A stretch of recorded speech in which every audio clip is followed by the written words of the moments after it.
नमस्कार दोस्तों, स्वागत है आपका डी के गुरुजी स्टडी पॉइंट में। आज की इस बटन की डिक्टेशन की स्पीड होगी 80 वर्ड प्रति मिनट। डिक्टेशन स्टार्ट होगी 5 सेकंड बाद। Dictation start. महोदय, संसाधनों की स्थिति में इधर तेजी से बदलाव आया है, जिस पर ध्यान देना होगा। अलग अलग अवधियों में अपने को प्रासंगिक बनाए रखना भी शैक्षिक क्षेत्र के लिए एक अहम चुनौती है। यह स्पष्ट है कि सरकार धीरे धीरे अपना पुनर्गठन कर रही है और बहुत संभव है कि आने वाले समय में वह कई क्षेत्रों से अपने हाथ खींच ले।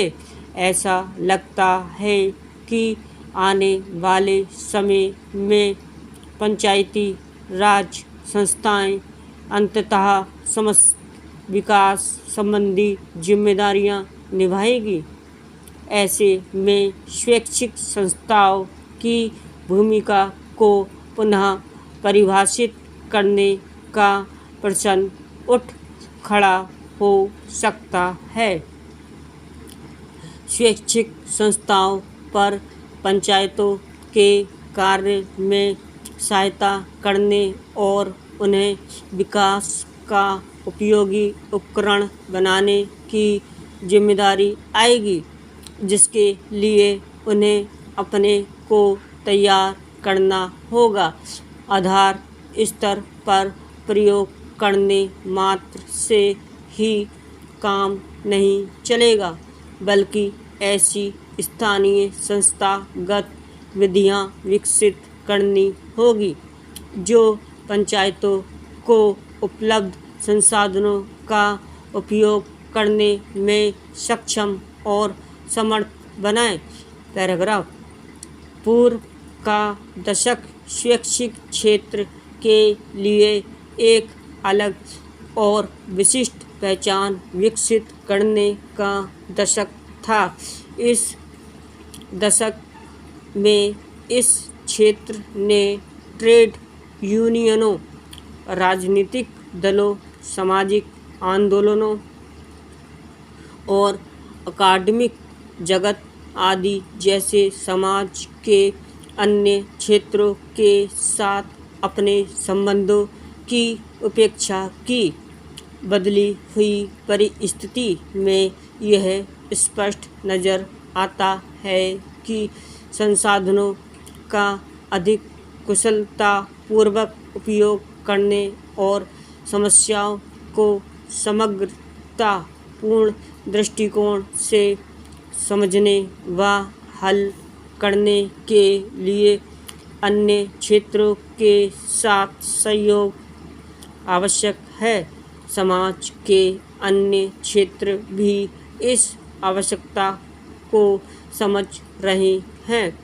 अतः शैक्षिक संगठनों के नेताओं के लिए एक दूसरे के साथ मिलकर काम करने के तरीके व साधन ढूंढना आवश्यक है। विभिन्न क्षेत्रों के दृष्टिकोणों और प्राथमिकताओं में मतभेद या कहीं कहीं टकराव भी हो सकता है। इसके बावजूद विभिन्न क्षेत्रों के बीच साझेदारी आवश्यक है। इस समय शैक्षिक क्षेत्र पर अधिकाधिक दबाव पड़ रहा है कि वह अधिक व्यावसायिक ढंग से काम करें। कुछ लोग व्यावसायिक होने का अर्थ विभिन्न व्यावसायिक लोगों को संगठन में भर्ती करने मात्र से लगा लेते हैं, जो कि व्यावसायिक होने का गलत अर्थ है। शैक्षिक संगठनों के लिए व्यावसायिक होने की चुनौती का अर्थ है अधिक सक्षम होना, ताकि वे अपने संसाधनों का फलदायक ढंग से उपयोग कर सकें।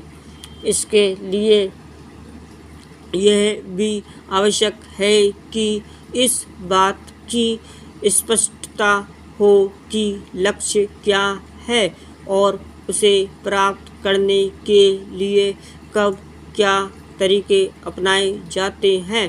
Full stop. अगर आपको डिक्टेशन पसंद आई हो तो सब्सक्राइब और लाइक करिए। धन्यवाद।